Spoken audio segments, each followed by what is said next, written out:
Hello everyone, this is Mrs. Padmashri from SNS College of Engineering. Today I'll be discussing about the continuation of my lecture series, Convolution Neural Network. The last architecture which we have discussed is VGG network, the VGG architecture, and today the same from the convolution neural network we have the another architecture ResNet. So this ResNet which overcome the problem which occurred in the VGG net.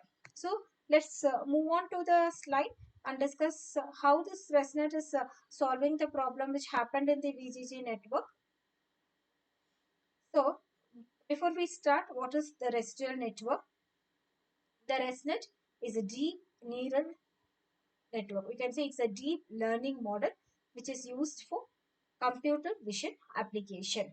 Okay. It comes under the convolutional neural network architecture, designed mainly used to support the thousands of convolution layer.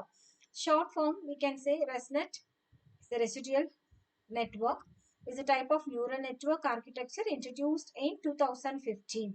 It was designed to solve a problem of vanishing gradient problem which is occurred in VGG network. So which hindered their performance of large scale image recognition system.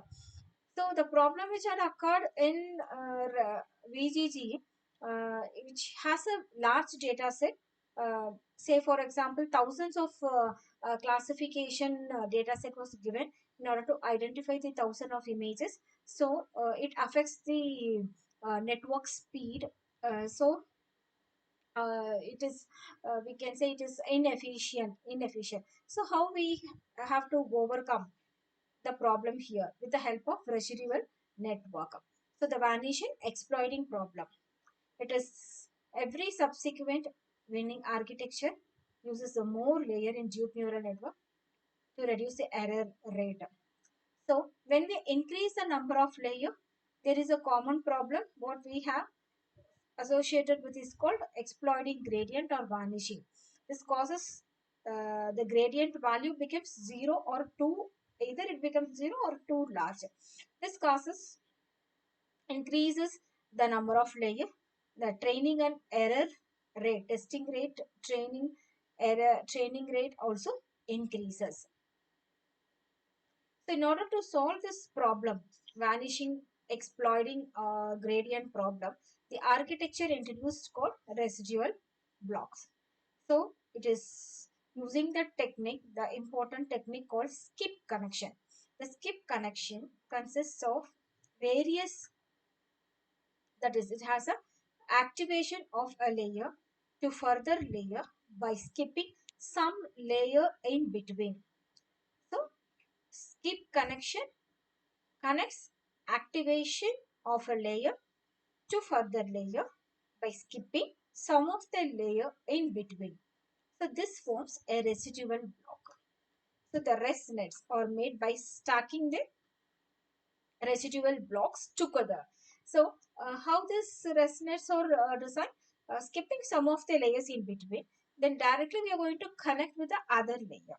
So this is the concept given so that it just make a stack like structure. We'll just see how this is happening. The approach behind this network is, instead of layers learning the underlying mapping, we allow the network to fit for residual mapping. So in say h of x, the initial mapping, that's the network fit f of x is equal to h of x minus x, which gives h of x is assigned to f of x plus x. So this is the function equation. So how we achieve that? We will just see here the skip connection, which is also called as shortcut connection. Okay. So which is we can relate this with a example like application like when we travel by the road, we are just using the bypass road, right? So what in between the places that we are skipping it, and directly we are going to reach to our destination in a very short period of time. The same thing. So whatever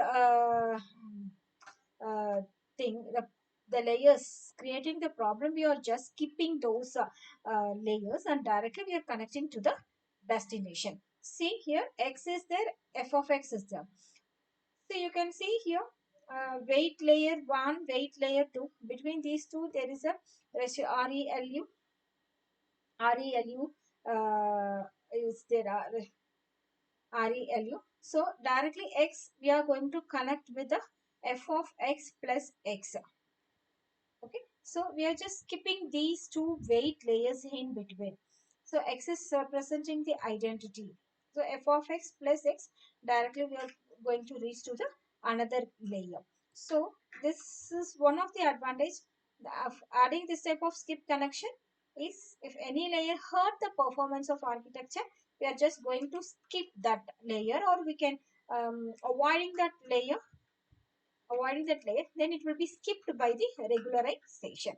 So if any of the layer hurt the performance of architecture, we will be skipped by regularization. So the result in training a very deep neural network without the problem caused by vanishing or exploiting gradient. So this will help to overcome the problem. Thank you. The rest will be discussed from the next lecture series.